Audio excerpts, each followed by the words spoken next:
Requirement है तो उसके लिए क्या क्या एलिजिबिलिटी है, रेट ऑफ इंटरेस्ट क्या क्या लगेगा और डॉक्यूमेंट की क्या क्या रिक्वायरमेंट रहेगी, और प्लस अगर आपको डीएससी की रिक्वायरमेंट है तो उसका क्या प्रोसेस रहेगा। प्रेफर एक्चुअली क्या है कि 3 लाख रुपए तक का इंस्टेंट लोन देता है। इसका सबसे बड़ा यूनिक फीचर ये है कि सेल्फ एम्प्लॉयड को भी करता है, और उसमें अगर आपकी नॉर्मल बैंकिंग है तो केसेस निकल जाएंगे ये। तो ये इसका सबसे बड़ा एडवांटेज है प्रेफर का। 3 लाख रुपए तक बनाता है, स्टार्टिंग फ्रॉम 10,000 है, मैक्सिमम 3 लाख की है। ये हीरो का प्रोडक्ट है, हीरो ने इसको लॉन्च किया हुआ है, और इसको जो फंडिंग करता है वो हीरो फाइनेंस करता हुआ है। तो हम लोग प्रेफर के बारे में थोड़ा ठीक है सब जानते हैं। सबसे पहले इसमें यूनिक फीचर के बारे में, प्रेफर में जो यूएसपी है, सबसे पहले ये सेल्फ एम्प्लॉयड और सैलरीड दोनों प्रोफाइल को करता है। अगर आप सैलरीड पर्सन हो तब भी अप्लाई कर सकते हो, या आप सेल्फ एम्प्लॉयड हो तब भी अप्लाई कर सकते हो। -1 के केसेस नहीं करेगा। अगर आपने कभी कोई लोन नहीं लिया है तो वो केसेस ये नहीं करता है। आपका एक लोन ट्रैक होना चाहिए। उसके बाद ये पैन इंडिया करता है। पैन इंडिया में इसके वर्किंग पिन कोड्स हैं, ऑलमोस्ट ये पैन इंडिया ही करता है, बट कुछ पिन कोड्स के नेगेटिव होते हैं तो वहाँ पे वर्किंग नहीं करता है। इनका पूरा जो प्रोसेस है वो डिजिटल है। आप अप्लाई से लेकर के डिस्बर्समेंट तक का पूरा प्रोसेस इनका डिजिटल रहता है। इसमें किसी भी तरह की कोई ये लोग फिजिकल वेरिफिकेशन नहीं करवाते हैं। अगर आपका केस का अप्रूवल आ जाता है तो वो विद इन 2 आवर डिस्बर्समेंट हो जाएगा आफ्टर डॉक्यूमेंट वेरिफिकेशन। अगर अभी आपका अप्रूवल आया और आपने उसको पूरा प्रोसेस कर दिया, अगर आपके डॉक्यूमेंट वेरीफाई हो गए तो उसके 2 घंटे में डिस्बर्स होता है, यानी कि सेम डे इसमें डिस्बर्समेंट हो जाता है। अगर आपका सेम डे एग्रीमेंट साइन हो जाता है उस केस में। इसमें किसी भी तरह की कोई भी इनकम प्रूफ डॉक्यूमेंट की रिक्वायरमेंट नहीं है, ना ही सैलरी स्लिप चाहिए, ना ही ITR चाहिए, और ना ही किसी तरह का कोई बिजनेस प्रूफ चाहिए।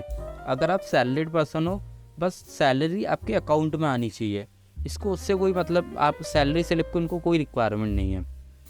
अगर आप बिजनेस पर्सन हो तो ना तो इसको ITR चाहिए और ना ही इनको बिजनेस प्रूफ चाहिए।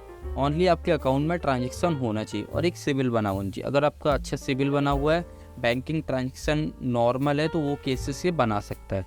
ठीक है, इसके बाद हम लोग बात करेंगे कि क्या क्या एलिजिबिलिटी रहती है। तो एलिजिबिलिटी में इनको मिनिमम जो सैलरी की रिक्वायर्ड रहती है वो 18,000 मिनिमम सैलरी होनी चाहिए। सेल्फ एम्प्लॉयड के केस में 22,000 बोलते हैं। 22,000 का मतलब, अब सेल्फ एम्प्लॉयड में कोई फिक्स सैलरी तो नहीं होती। इसका मतलब ये कि एक ट्रांजेक्शन होना चाहिए, आपके मंथली क्रेडिट होना चाहिए थोड़ा बहुत। ऐसा ना हो कि आपके अकाउंट में क्रेडिट बिल्कुल भी नहीं होता, तो वो केसेस नहीं होंगे। क्रेडिट अगर आपका मंथली हो रहा है थोड़ा बहुत तो वो केसेस बना देंगे। ये वर्किंग प्रोफाइल की बात करेंगे, सभी तरह की प्रोफाइल्स करते हैं, इनका कोई नेगेटिव प्रोफाइल नहीं है, तो ऑल प्रोफाइल्स करते हैं। अब एज की बात करेंगे तो इनको जो रिक्वायरमेंट रहती है वो 21 ईयर्स से 57 ईयर्स से आता है। टेनवर जो मिलेगा अप टू 3 ईयर का मिलेगा। लोन अमाउंट ये लोग ऑफर करते हैं वो 10,000 से 3 लाख रुपीज़ तक का करता है। सिविल जो रिक्वायर्ड रहता है 700 प्लस की रिक्वायरमेंट रहती है। रेट ऑफ इंटरेस्ट की अगर हम लोग बात करेंगे तो इनके स्टार्टिंग फ्रॉम रहता है 18 से 36% रिड्यूसिंग एनुअल रहता है। प्रोसेसिंग फीस है वो अप टू 4% लग सकती है।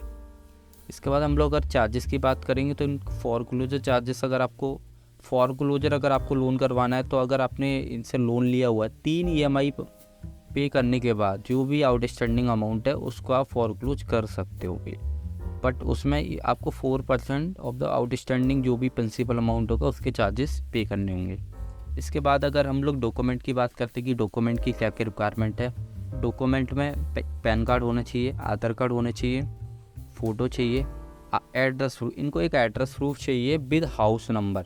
अगर आपका आधार कार्ड में हाउस नंबर नहीं पड़ा है तो उनको अदर एड्रेस प्रूफ चाहिए होगा, चाहे वो वोटर कार्ड हो, बैंक स्टेटमेंट हो, टेलीफोनिक बिल हो, LPG गैस हो, कोई किसी भी तरह का कोई भी बिल हो, बट वहाँ पे हाउस नंबर मेंशन होना मैंडेटरी है।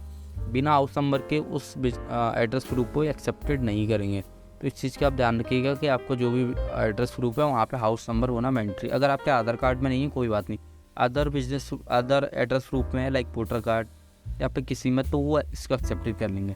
और लास्ट 3 मंथ का इनको बैंक स्टेटमेंट रिक्वायर है। बस Aadhaar card, PAN card, address proof होना चाहिए। अगर आपके पास एड्रेस जो आपका हाउस नंबर अगर आधार कार्ड में पड़ा है तो एक तरह से 3 ही डॉक्यूमेंट की रिक्वायरमेंट है, आधार कार्ड, पैन कार्ड और बैंक स्टेटमेंट। इसके बाद इसके अलावा कोई भी डॉक्यूमेंट की रिक्वायरमेंट नहीं है।